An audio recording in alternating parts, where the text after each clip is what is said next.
when it comes to defining leadership or defining what makes a good leader, it's always important to remember that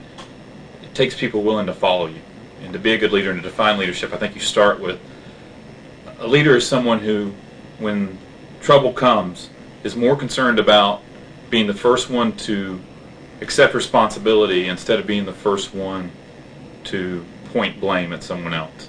And that's leadership. I think back to when I was a young first lieutenant and I had a senior master sergeant work for me as the chief controller of my radar unit. The people around him were no longer listening to him. And at that point in time, while I knew that individual had to be replaced and I ended up firing him from his job, what was really important was when the time came to speak to my boss about the issue, I walked into his office and said, I failed this individual because I haven't given them enough feedback to remind them that they needed to find a way to get their people to follow him, to get his people to follow him. So the most important thing I could do at that point in time, and then I had a retired chief master sergeant who was my boss who helped me with this, was remember that rather than pointing the blame at what he did wrong, I started the conversation with what I did wrong and then why I had to replace the individual. But much like maturing and much like growing up, it's important that